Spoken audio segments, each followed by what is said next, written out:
17일 예배를 하나님 앞에 드리겠습니다.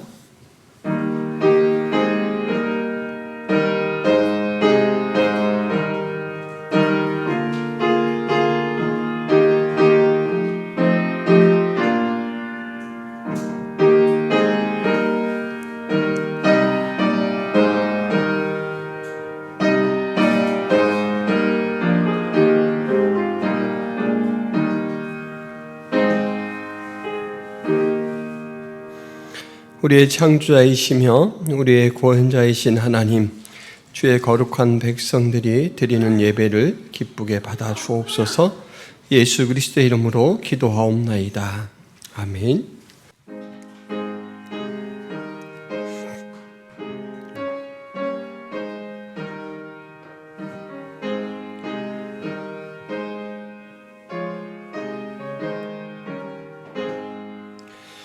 영광의 왕께 다 경배하며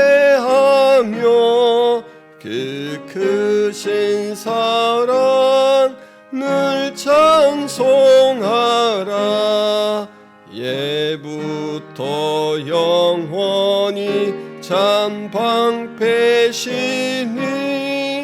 그 영광의 주를 다 찬송하라. 능력과 은혜 다 찬송하라. 그 호슨 햇빛 그 짚은 궁창 큰 후레 소리로 준호하시니 폭풍의 날개로 달려가신다. 저 아름답고 놀라운 일이 가득한 이 땅 다 주의 조화. 그 힘찬 명령에 더 잡히나니 저 푸른 바다는 옷자락이라. 질그릇같이 연약한 인생 주 의지하여 늘 강건하리. 온 백성 지으신 만왕이시니 그 자비 영원히 변함없소라. 아멘. 보라, 내가 새 하늘과 새 땅을 창조하나니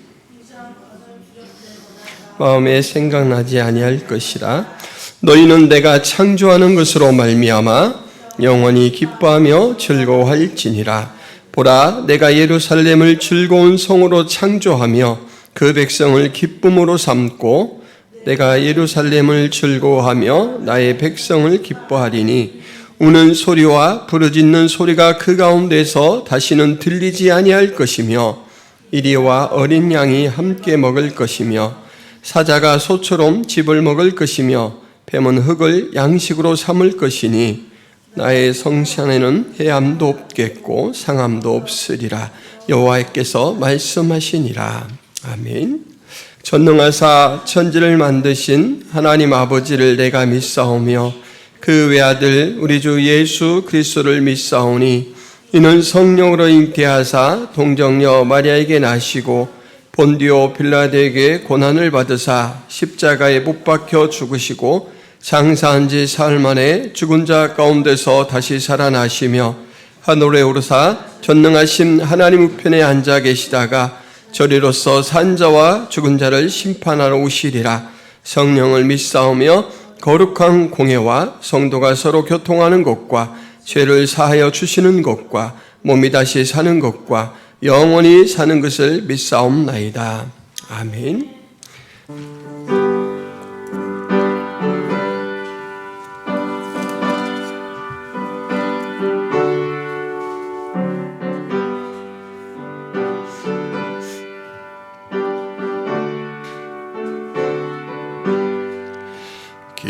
큰 소리 들리니 예수 구원하신다. 만민에게 전하라. 예수 구원하신다. 주님 명령하시니 산을 넘고 물 건너 온 세상에 전하라. 예수 구원하신다. 바다들아 외쳐라. 예수 구원하신다. 모든 죄인 들으라. 예수 구원하신다. 모든 섬아 일어나 메아리 쳐 울려라. 복음 중에 복음은 예수 구원하신다. 환난 중에 하는 말 예수 구원하신다. 다시 살아나시어 예수 구원하신다. 지은 죄로 인하여 슬픈 마음이 있어도 숨질 때에 내 할 말 예수 구원하신다. 바람들아 외쳐라. 예수 구원하신다. 기뻐하라 나라들 예수 구원하신다. 구원하는 복음을 산과 들에 전하라. 우리들의 승전가 예수 구원하신다. 사랑과 은혜가 풍성하신 하나님 아버지, 하나님의 은혜가 아니면 하늘나라도 알 수 없고 우리의 비참한 처지도 알 수 없던 저희들을 주님께서는 찾아와 주셔서 거룩한 손내밀어 붙들고 일으켜 주셨습니다. 그리고 저희의 어두운 눈을 뜨게 하셔서 하늘나라의 참 소망을 보게 하셨고 예수 그리스도 안에 예비하신 하나님의 지극하신 사랑을 만나게 하셨습니다. 또한 그것을 누리며 살도록 허락해 주셨습니다. 하나님, 그 기쁨과 감격과 감사로 오늘 이 시간 주 앞에 엎드린 주의 백성들의 거룩한 예배를 기쁘게 받아 주옵소서.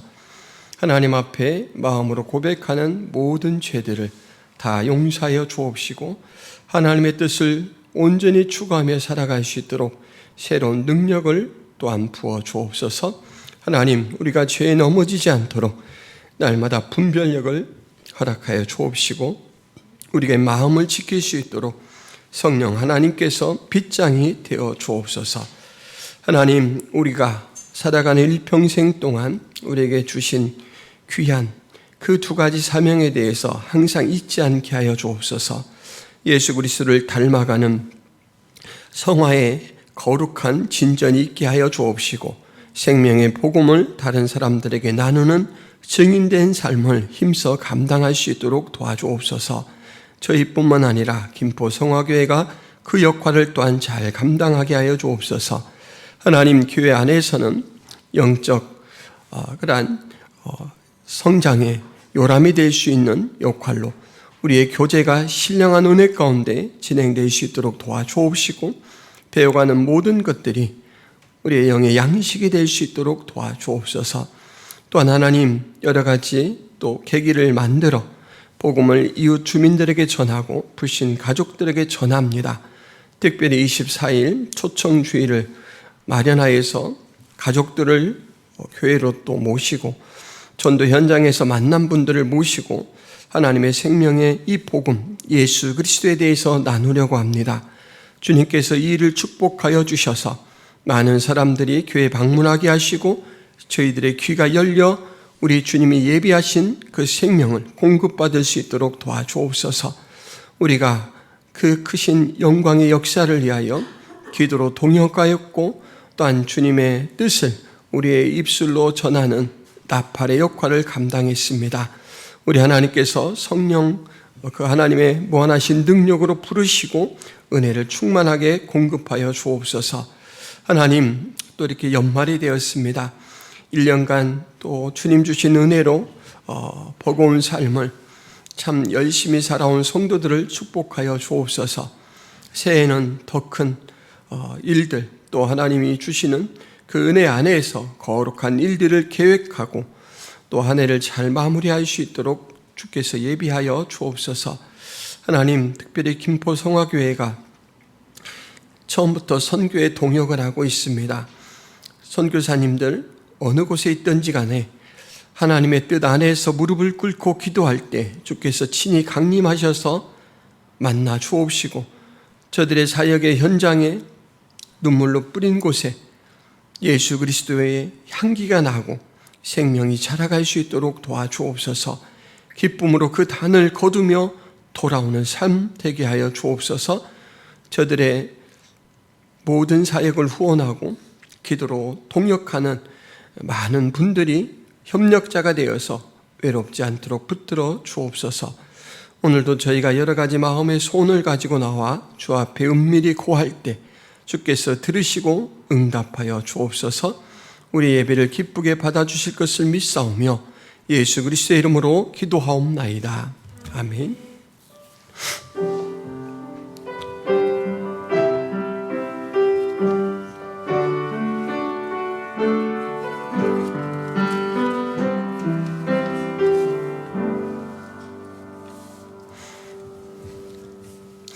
오늘도 김포 성화교에 오신 성도 여러분을 예수님 안에서 환영하고 축복합니다.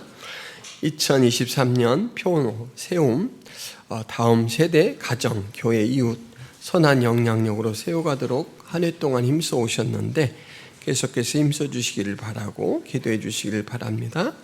오후 시간에 소그룹 모임합니다. 그리고 성경 통독을 위한 성경 문제풀이 이제 약속했던 모세 오경까지가 끝났는데 이번 주가 오늘까지 빠진 부분을 잘 채워서 제출해 주시고요. 혹시라도 이번 주까지 못 내시면 연말에 시상할 수 있도록 계속 준비해서 내주시면 됩니다. 혹시 빠진 주간 것들 있으면 저에게 얘기해 주시면 그 부분 프린트해서 드리도록 하겠습니다. 지역전도 19일 날, 20일 날, 21일 날 이렇게 화수목 있습니다.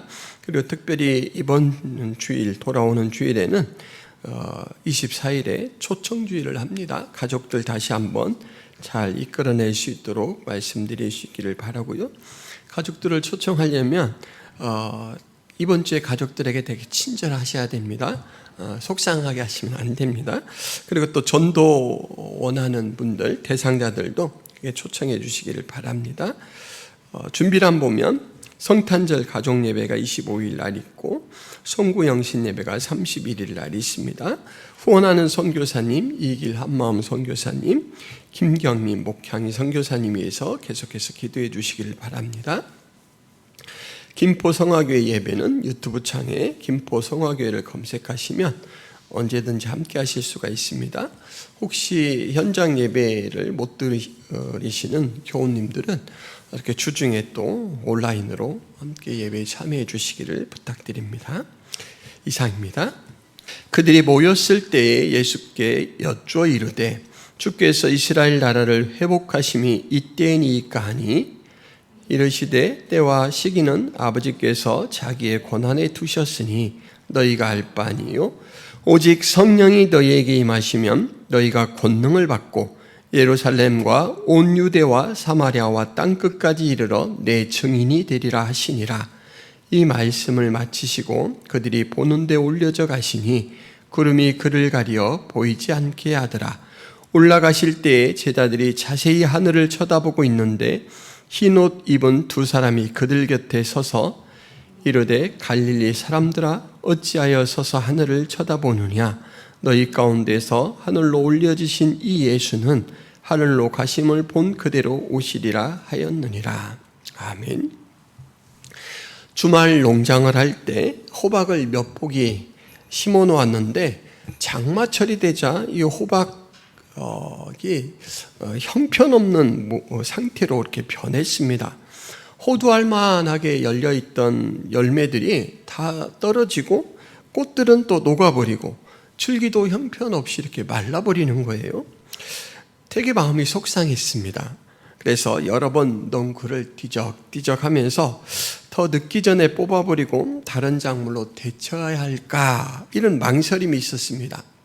결론적으로 말씀드리자면 저희 호박은 뽑지 않고 그대로 유지하였습니다.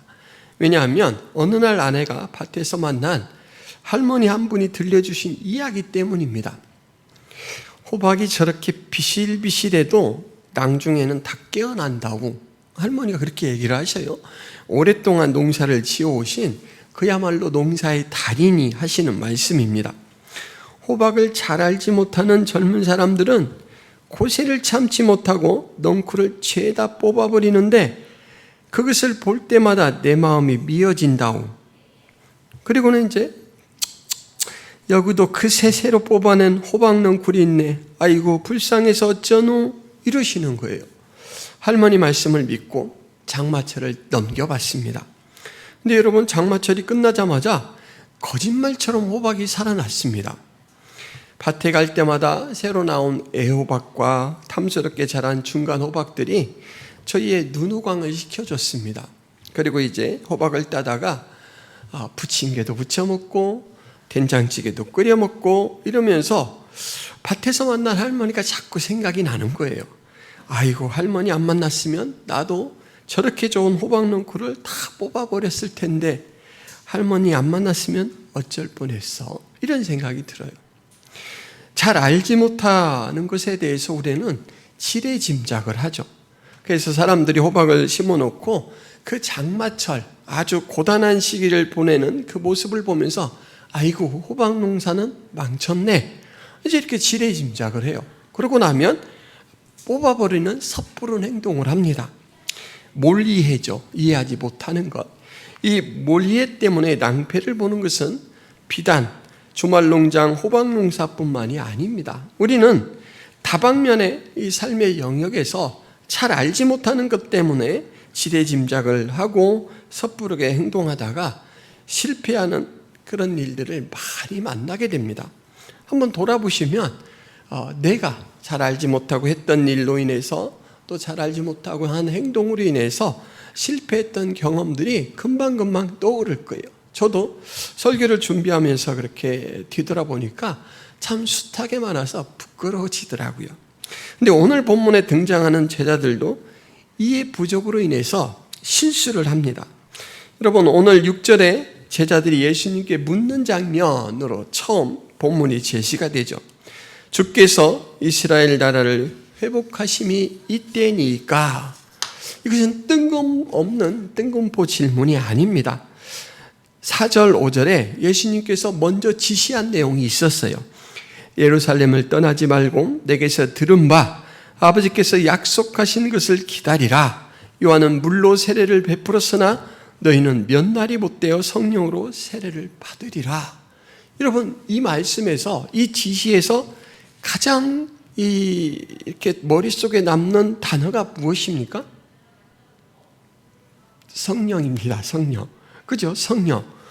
성령을 받기 위해서 예루살렘을 떠나지 말라라고 했고 성령을 받을 때까지 기다려라 했습니다.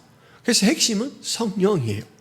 그런데 구약 성경에서 성령의 이 역할은 많이 등장하지 않습니다.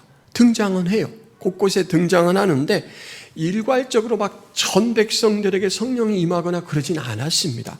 특별한 선지자들에게 성령이 임하고 그래서 특별히 이제 하나님께서 그를 쓰신다라는 예표로 드러내셨는데, 예수님께서 오늘 하시는 말씀은 누구에게나 임하는 성령에 대해서 말씀하시는 거예요.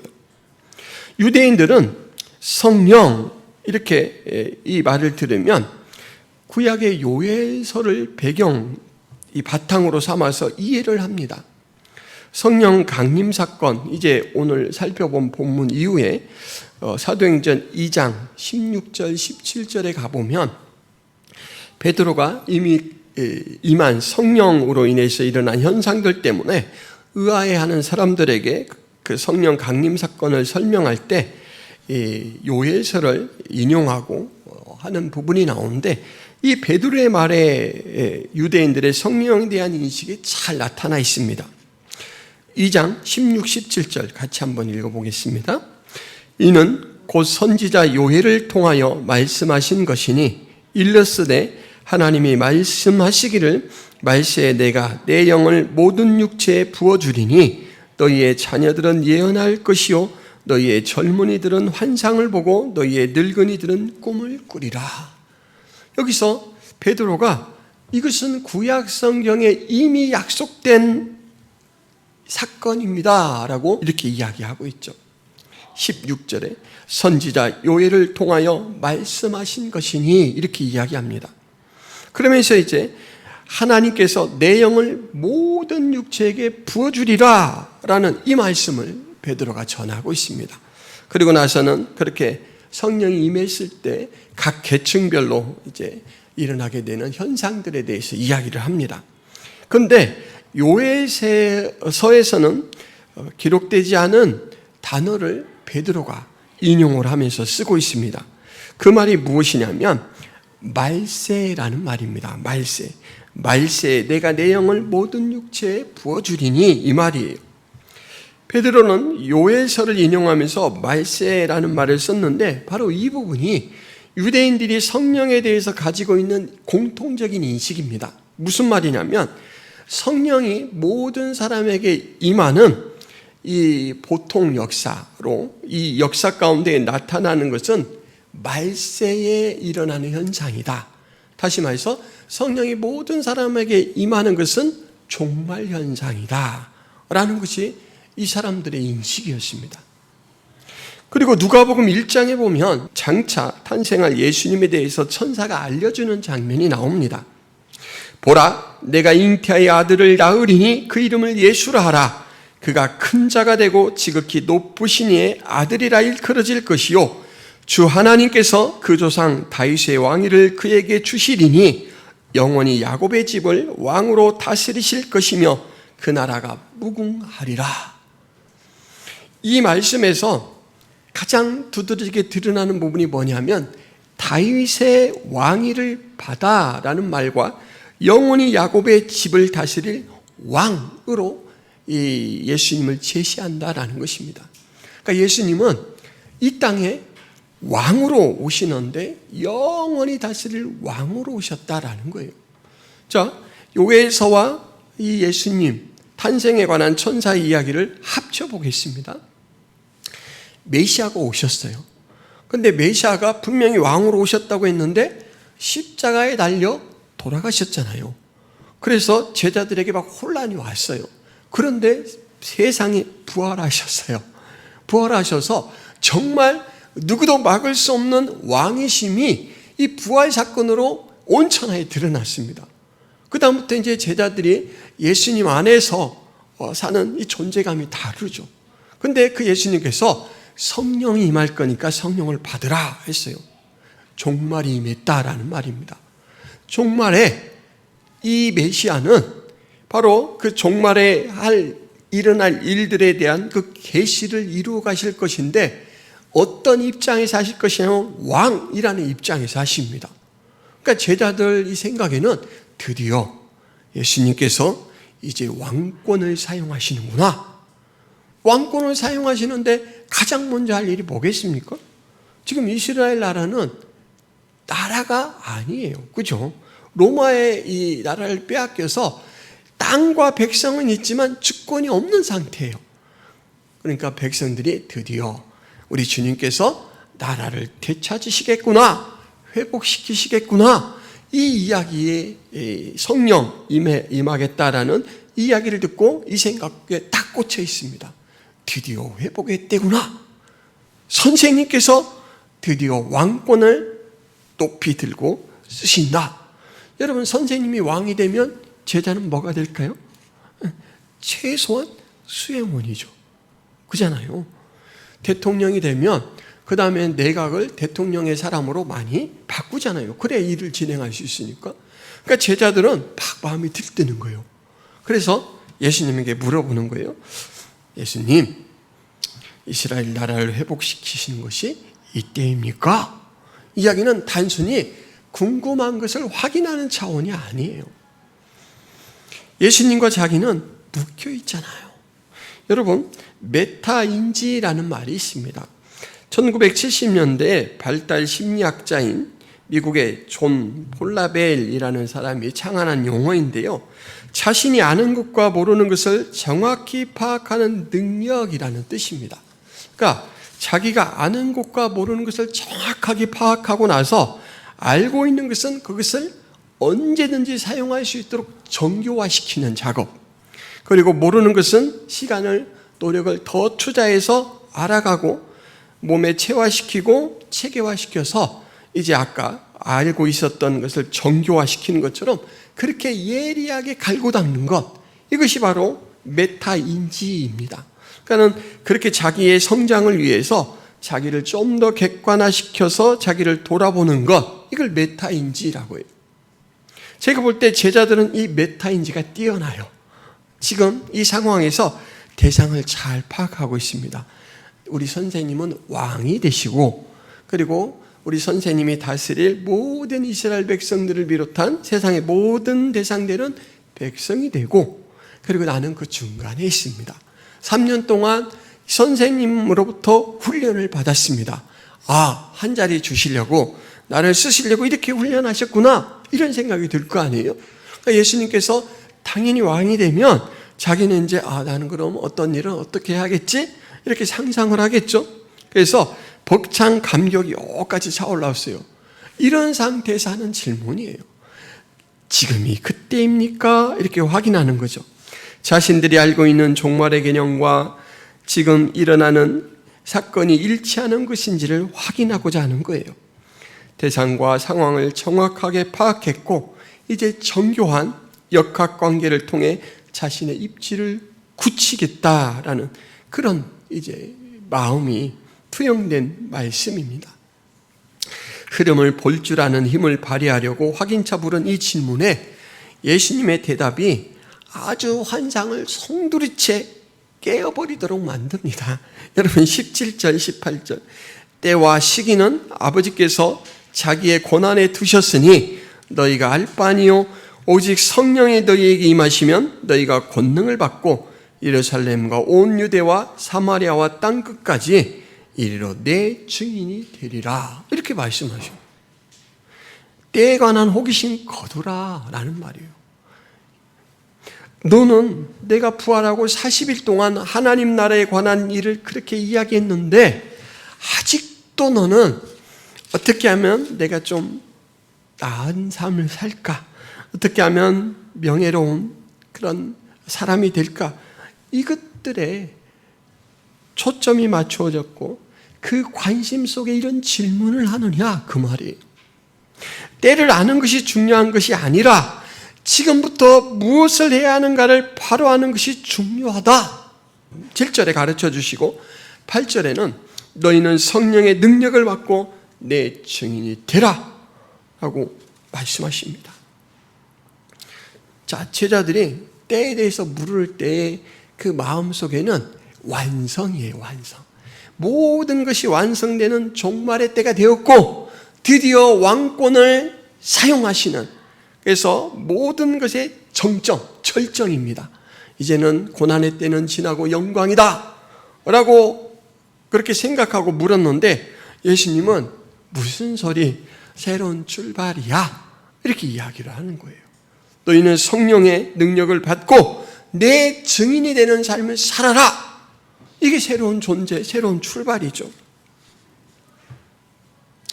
지금까지 하나님의 구원 사역은 예수님의 십자가 사역 중심으로 진행되었습니다. 예수님이 구원을 할 근거를 마련하는, 다시 말해서 우리가 불순종한 부분을 순종하고 우리가 지었던 죄를 다 씻을 수 있는 그 바탕을 마련하기 위해서 예수님이 십자가와 부활 사역 중심으로 그렇게 진행해 왔죠. 그리고 그 구원 사역은 이 예수님을 구심점으로 이렇게 중앙 집중으로 진행되어 왔습니다. 이제는 바탕이 완성되었어요. 예수님이 마련하신 누구라도 그를 믿으며 고백할 때 죄가 씻기고 구원받는 그 바탕이 마련되었어요. 그러면 여러분 이제 어떻게 해야 될까요? 이것을 알려야죠. 이렇게 예수님만 믿으면 구원받게 된다, 알려야 되기 때문에 이제는 하나님의 구원 계획은 중앙 집중이 아니고 확산 형태로 진행됩니다. 그러기 위해서 한 사람 한 사람에게 하나님의 성령이 임하는 거예요. 하나님의 성령이 임하는 것은 바로 그러한 차원입니다. 아주 대전환이 일어나죠. 그런데 아까 말씀드렸듯이 제자들이 여기에 대한 이해가 없어요. 이해가 부족해요. 몰이해요. 그러니까 여전히 예수님, 이제 예수님 이렇게 하시면 저도 그렇게 되는 거죠? 이런 생각을 가지고 아직도 육신적인 생각에 매여서 그렇게 원색적이고 지극히 초보적인 질문을 하는 거죠. 예수님이 교정해 주셨습니다. 아니야. 때는 오직 절대 주권자인 하나님께서 관장하시는 거고 너희는 거기서 궁금해할 필요도 없어. 때가 되면 그 때에 맞게 하나님이 다 성취해 가셔. 다만 너희들이 집중할 것은 이 남은 때를, 너희에게 허락된 남은 생애를 어떻게 살아갈까 하는 것이야. 너희들은 나와 함께 3년을 보냈고 내가 누구인 줄을 알고 내가 만들어낸 이 구원의 길을 알기 때문에 세상 끝까지 흩어져 가면서 바로 그 소식을 전하는 사명으로 살아라. 내 증인의 삶을 살아라. 이렇게 이야기하신 거예요. 그리고 이 대답을 하시고 예수님이 제자들 보는 앞에서 승천하셨습니다. 제자들은 구름에 가리어 예수님이 보이지 않는데도 더 이상 보이지 않는 사라지고 없는 그 공간을 뚫어져라 계속해서 주시를 합니다. 왜 그럴까요? 지금까지 제자들은 예수님밖에 없었어요. 그렇죠? 예수님이 없으면 안 되잖아요. 뚫어져라 보고 있어요. 예수님이 변화산에서 아주 이 옷이 한 번도 더럽혀지지 않는 것처럼 아주 깨끗하고 빛나는 옷 형태로 변했고 예수님의 모습도 그렇게 변했었잖아요. 그리고 그 구름 가운데 이제 모세와 엘리야가 나타나서 대화를 하잖아요. 제자들은 그 구름 속에 그렇게 변화됐던 예수님이 나타나는 것처럼 나타날까 하는 혹시 그런 기대를 가지고 있었을지도 몰라요. 그런데 이제는 역사의 대전환이 이미 시작됐습니다. 그러니까 이렇게 보고 있으니까 예수님이 나타나는 것이 아니라 흰옷을 입은 두 사람이 그들 곁에 서 있습니다. 누굴까요? 천사입니다. 천사. 예수님의 무덤에 찾아갔던 여인들이 만났던 그런 이 천사의 모습도 이렇게 묘사되잖아요. 천사가 뭐라고 말합니까? 갈릴리 사람들아 어찌하여 서서 하늘을 쳐다보느냐? 너희 가운데서 하늘로 올려지신 예수는 하늘로 가심을 본 그대로 오시리라. 예수님이 제자들이 가진 이해 부족을 지적하셨다면 천사들은 지금 부적절한 태도를 지적하고 있습니다. 야, 하늘만 뚫어지라고 쳐다본다고 예수님이 다시 오냐? 아니야. 너희들은 지금 하늘을 뚫어지라고 볼 게 아니고 예수님이 말씀하신 그 말씀을 생각하고 그걸 따라가야지. 뭐라고 했습니까? 예루살렘을 떠나지 말고 성령이 오시기까지 기다려라 라고 했잖아요. 변화된 삶으로 전환하라 라는 것을 지금 이제 천사들이 알려주고 있습니다. 끝날 때까지 끝난 게 아니다 라는 말이 있습니다. 이 말은 뉴욕 양키즈의 영구 결본 보수 요기 베라라는 전설적인 야구 선수가 한 말입니다. 그가 감독 매츠라는 팀의 감독 시절에 내셔널리그 동부 디비전에서 꼴찌를 하고 있었습니다. 기자가 그 감독에게 이번 시즌은 가망이 없죠? 이렇게 이제 물었어요. 그러니까 감독으로서 되게 기분이 나쁘잖아요. 그때 한 말입니다. 끝날 때까지 끝난 게 아닙니다. 정말 그 말처럼 이 매츠 팀은 기적적으로 이 동부 디비전에서 1위를 차지하고 1위가 되었기 때문에 월드 시리즈까지 진출하는 기염을 토합니다. 7차까지 경기를 하다가 이제 아주 박빙의 경기죠. 그러고 나서 져서 월드 시리즈 우승은 하지 못했지만 그렇게 갔어요. 여러분 혹시 야구 경기 좋아하십니까? 야구 잘 아십니까? 저는 야구를 잘 모르는데 최근에 왜 그 야구 프로그램이 있죠? 혹시 아십니까? 보신 적 있나요? 최강 야구. 텔레비전들을 전혀 안 보고 사시는군요. 레전드급 선수들, 은퇴한 선수들이 이제 팀을 만들어서 이런 대학 야구팀이라든지 또 사회 이 팀들하고 시합을 해요. 프로 선수로 있을 때는 정말 하늘의 별 같은 선수였더리죠. 근데 지금 이제 체력도 많이 떨어졌고 야구를 계속하지 않으니까 기술도 조금 떨어졌고 했는데 그래도 막상막하요. 너무너무 재밌어요. 거기에 야구를 보다가 이제 일반 중계에서는 행동만 보여주잖아요. 근데 이 최강 야구에서는 선수들이 그 필드에서 하는 이야기들까지 다 나와요. 투수가 공을 잘못 던져놓고는 막 후회하는 넋두리들도 다 나오고 그래서 야구 이해가 쏙쏙 돼요. 근데 9회 말 투아웃의 야구는 그때부터 시작된다라는 말이 있어요. 제가 야구를 모를 때는 이 말이 그냥 흘러가는 이야기였어요. 근데 야구는 투아웃 다음에 이제 한 명만 아웃되면 게임이 끝나잖아요. 9회 말은 초말로 이렇게 9회니까 18번 나누어서 경기를 번갈아 가면서 치를 때 마지막입니다. 마지막. 근데 그 마지막에 역전 가능성이 있는 이제 그 마지막 기회이기도 하죠. 그래서 이 9회 말에 투아웃이면 정말 가능성이 희박한데 놀랍게도 공 하나에 운명이 뒤바뀔 때가 많습니다. 그때 이런 기적이 일어날 거를 모르고 이제 국제 경기를 시청하던 사람들이 밤늦게 보다가 아유 끝났네 이러고 이제 내일 출근하게 빨리 자야겠다 하고 잠을 자고 일어났는데 새벽에 뉴스를 보니까 뒤집혔어요. 그럼 되게 아쉽죠. 근데 우리 인생이 바로 그런 특성들이 있습니다.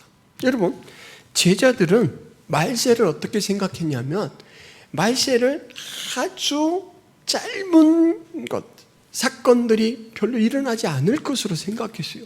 그래서 말세는 예수님이 왕권이 전적으로 발휘되고 그리고 영광을 얻는 것이라고만 생각을 했는데 그래서 앞에서 보니까 되게 말세라는 것이 되게 짧게 보여요. 저희 시골에 가면 덕위산은 1663m고 저희 집에서 가까운 망봉이라는 산이 있어요. 그 산은 1000m도 안 됩니다. 996.6m인가 돼요. 근데 여러분 저희 집에서 덕위산 쪽을 바라보면 항상 덕위산은 안 보이고 망봉만 보여요. 왜냐하면 너무 망봉하고 가까이 있기 때문에 망봉 너머에 있는 덕위산을 볼 수가 없습니다. 그래서 덕위산이 망봉보다 많이 높다 이것을 알려면 웬만큼 좀 떨어져야 돼요. 한 4km 정도가 떨어진 곳에 학교가 있는데 학교 가면서 오가는 그 길에서 보면 현격한 차이가 나요. 덕위산이 훨씬 높죠. 그런데 그 망봉 밑에서 벗어나지 않을 때는 우리의 눈은 항상 망봉이 커 보입니다. 제자들은 그렇게 이 종말이 별것 아닌 사건이 별로 없을 거라고 생각했는데 예수님이 그들에게 열어준 이 종말의 시각은 완전히 다릅니다. 이제 예수님께서 이뤄놓으신 이 구원의 바탕, 그것을 이스라엘을 넘어서 오늘 8절에 뭐라고 말합니까? 예루살렘, 온 유대, 사마리아, 땅끝까지 이 복음이 너희들의 입을 통해서 증인에게 실려서 확산되어야 된다. 이렇게 말씀하시잖아요. 여러분, 그 일이 2000년 전부터 지금까지 진행되어 온 거예요. 그러니까 종말이 2000년간 진행되어 온 겁니다. 여러분도 지금 종말에 살고 계셔요. 제가 아까 야구로 비유를 말씀드렸는데, 여러분은 이 제자들이 9회 말 투아웃에 타석에 섰다면 여러분들은 9회 말 투아웃에 투 스트라이크에 3볼, 완전히 풀카운트입니다. 이제 그야말로 공 하나 치든지 아웃되든지 하나예요. 그만큼 말세 끝에 와 있습니다.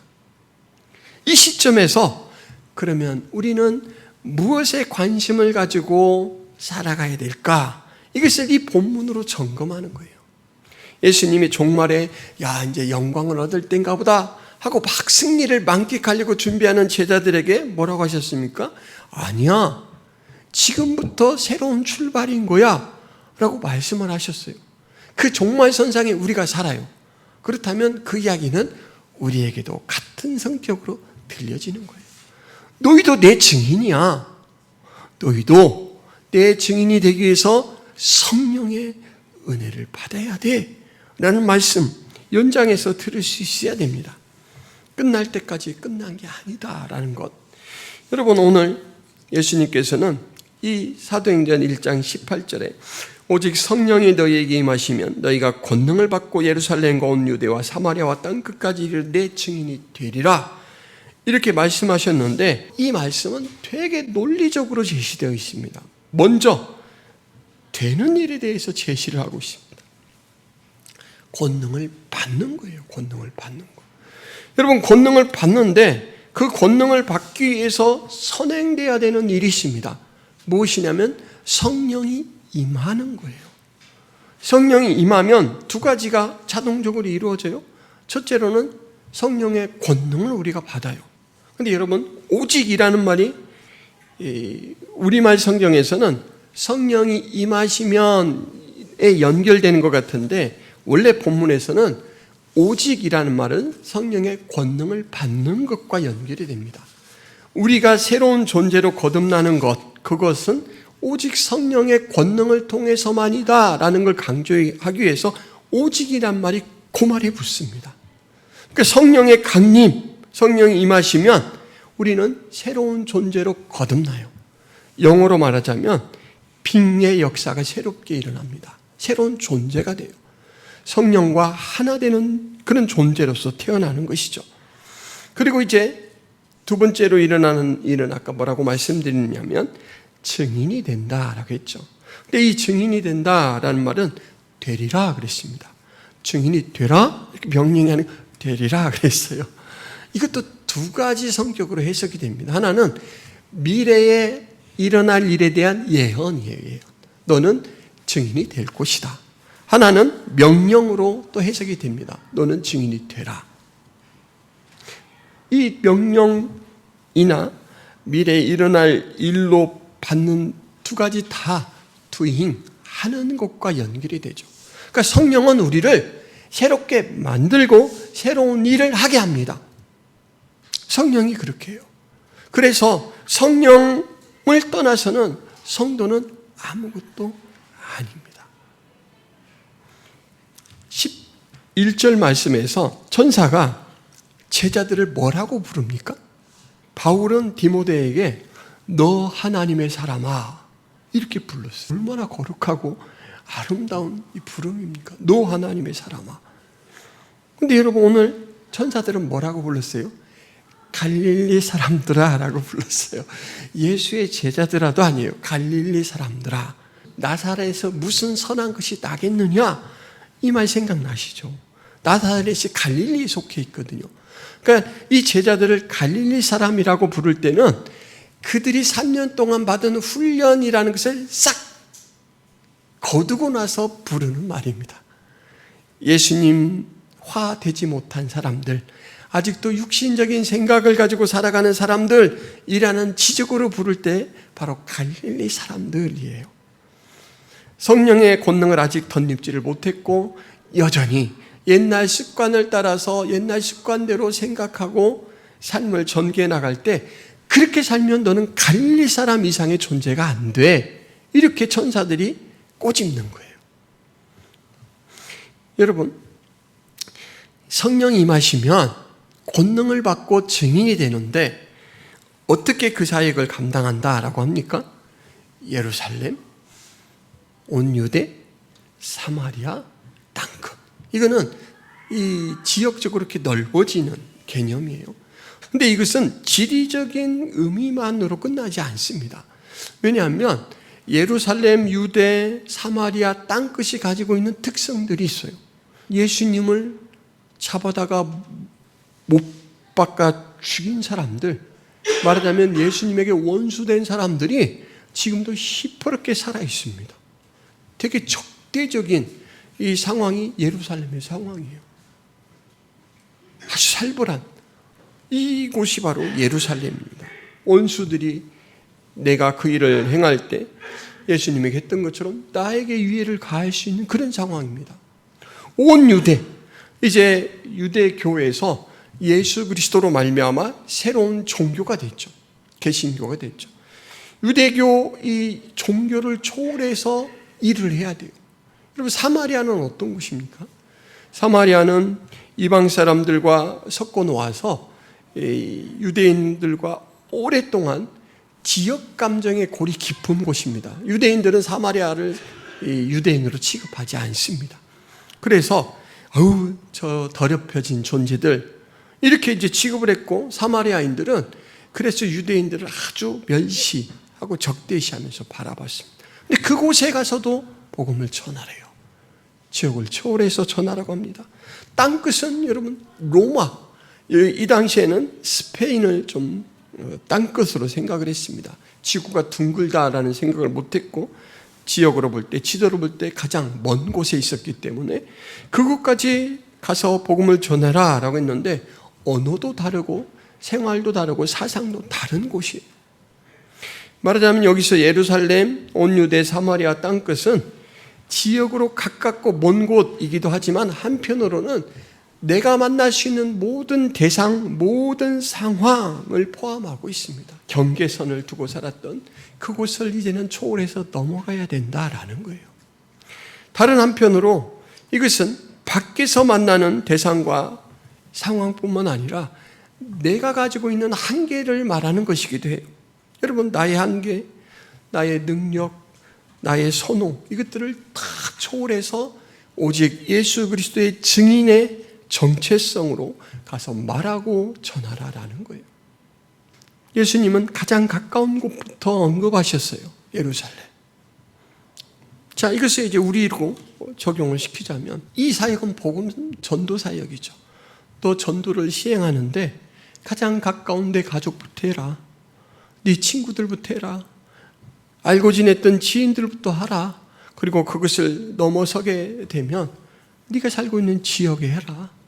그리고 협력을 하든지 내가 가든지 선교 사역을 통해서 문화도 다르고 언어도 다른 사람들에게 행하라. 그것이 너의 사역이다라고 했어요.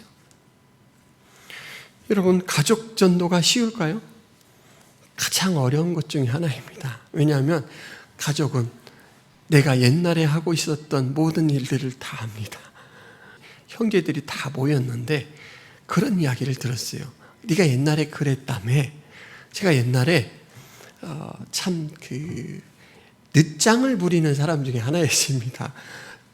태평한 사람 중에 하나였어요. 그래서 저는 4kg 되는 그 등굣길임에도 불구하고 아침을 다 먹었어요. 근데 동생은 되게 좀 완벽주의라 늦지 않으려고 먼저 준비하고 늦으면 차라리 밥을 안 먹는 친구였어요. 근데 제가 동생을 함께 가야 되고 또 어느 시기부터는 제가 자전거를 사게 돼서 태워가야 돼요. 근데 동생은 자꾸 가자고 막 쫄르면은 제가 눈을 크게 뜨고 기다려! 이랬나 봐요. 동생이 이게 상처가 됐어요. 그래서 동생을 통해서 저에 대해 들은 누나가 야, 네가 옛날에 그랬다며 이러는 거예요. 그랬던 형이 야, 예수 믿고 구원받자. 예수 믿어야 우리가 새로운 삶을 살게 된단다. 이렇게 얘기하면 천국 복음으로 확 와 닿을까요? 어렵죠. 먼저 그에게 내가 예수 그리스도 안에서 어떻게 변화된 삶을 살고 어떤 소망 가운데 살고 있는가 공감을 얻어야 됩니다. 그거 없이 막 메마르게 하면 아이고 또 언제 어떻게 바뀌려고 이럴 수 있어요. 그래서 가족 전도는 어렵습니다. 여러분, 그런데 그럼에도 불구하고 예수님은 하라라고 명하셔요. 너 한계를 초월해라. 너의 선호를 초월하라. 네가 만나는 대상에 대해서, 상황에 대해서 지레짐작으로 네가 임의로 뭔가를 섣부르게 행동하지 말고 그냥 내가 제시하는 그 방향의 일을 해라. 하다 보면 나중에 깨달을 수 있습니다. 그때는 그냥 해보는 소리인 줄 알았는데 정말 기도를 오래 하고 한 소리구나. 정말 나를 위해서 하는 소리구나. 아쉬울 것 없지만 사랑해서 하는 소리구나. 그렇게 이제 알게 될 때 그 복음의 음성에 귀를 기울이게 됩니다. 여러분들은 하나님 앞에 부름받아 가는 날까지 증인이라는 이 정체성을 스스로 벗을 수가 없습니다. 왜냐하면 예수님이 주신 것이니까, 입혀놓은 것이니까. 벗을 수 없으니까 한 가지 길밖에 없어요. 잘하는 것. 더 잘할 수 있도록 애쓰는 것. 비결은 단 한 가지입니다. 뭘까요? 성령입니다. 성령 안에서만 우리를 초월하고 이길 수 있고요. 성령이 내는 길은 편안하고 평탄합니다. 그 사실을 기억하기를 바랍니다. 오늘 예수님은 우리에게 너희의 관심이 헛된 곳에 기울어져 있지 않도록 조심해라 라는 걸 먼저 말씀하셔요.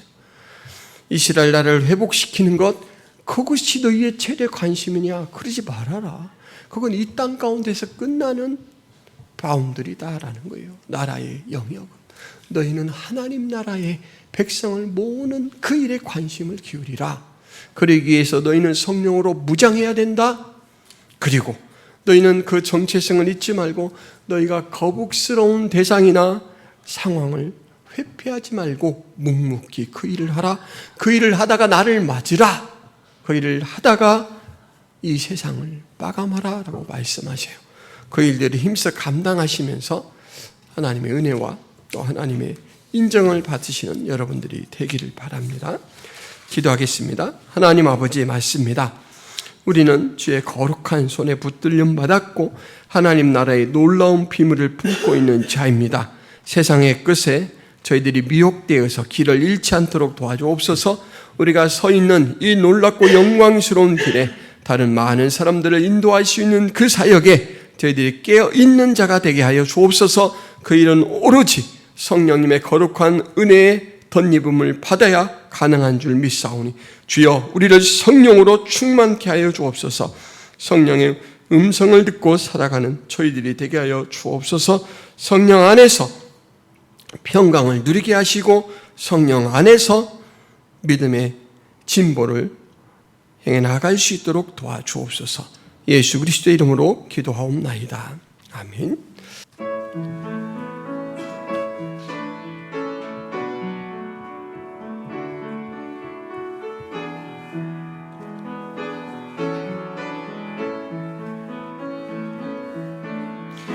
너의 하나님 여호와가 너의 가운데 계시니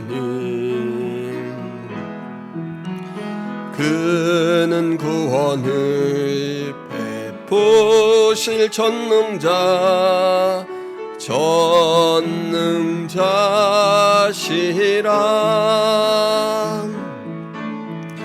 그가 너로 인하여 기쁨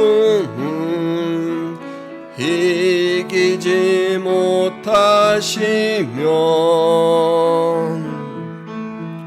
너를 잠잠히 사랑하시며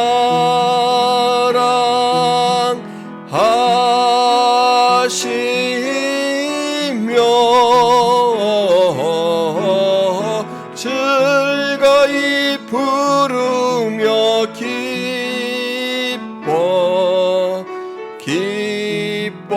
기뻐하시리라.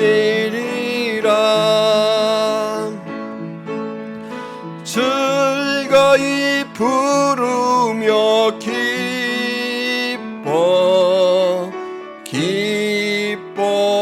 기뻐하시리라.